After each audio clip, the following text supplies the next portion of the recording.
Google Trends shows searches in the United States for the term inflation are at an all-time high. Take a look at this chart showing growing interest in the term with peak searches in April 2022. I talked with an economics professor at Johnson & Wales University about what inflation is, why it's so high right now, and when we may see some relief. Professor Manasseh Zachariah with Johnson & Wales University, an econ professor. Great to have you here.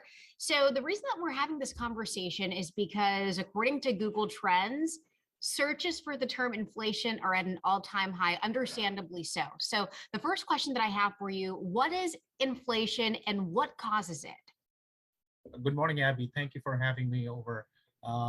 Inflation is basically the cost of goods and services going up in the country, in the economy. And most of the time that what causes it is too much supply, I should say the other way, too much demand as compared to the supply of goods and services. And that causes the price of goods to go up. And basically your money doesn't go as far.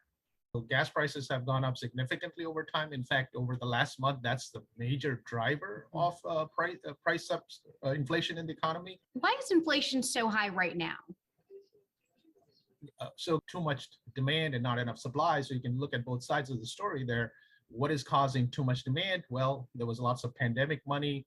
The Federal Reserve was lowering interest rates, making it easy for people to access money. That would increase demand on one side. On the other side, you have also supply chain issues that is causing problems with goods coming into the ports and then being transported over to people who want those goods all across the United States. So both those things together has really moved inflation high as right now.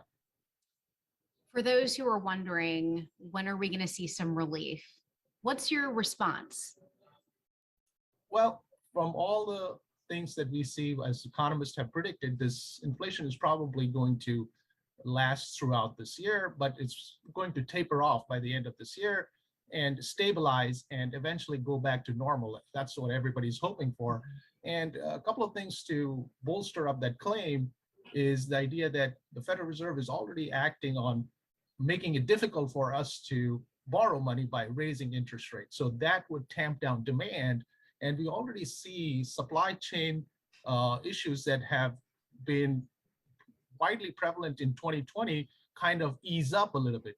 In fact, lots of products are actually reaching the ports. I think now the problem is we don't have enough warehouses and enough truck drivers in order to get those things from the ports to the various locations around the country. And one of the things that has happened is because of the bill that has passed recently by the Biden administration, you have more facilities being in the infrastructure being invested, or money being invested in infrastructure that would help clear up that bottleneck. But that's going to take a little bit of time, and as a result, you're probably going to see inflation, come down eventually. But the idea is you probably have inflation over this whole year, and as long as they are able to make sure that our expectations are lowered, we would be in a much better position in terms of, and the Federal Reserve would be in a much better position to control inflation going forward. And I think they are trying to do that. And all indications are that they would raise interest rates and tamp down spending over the next few months. Managing expectations, always important in this process. Professor Zachariah with Johnson & Wales, thank you so much. Thank you, Abby.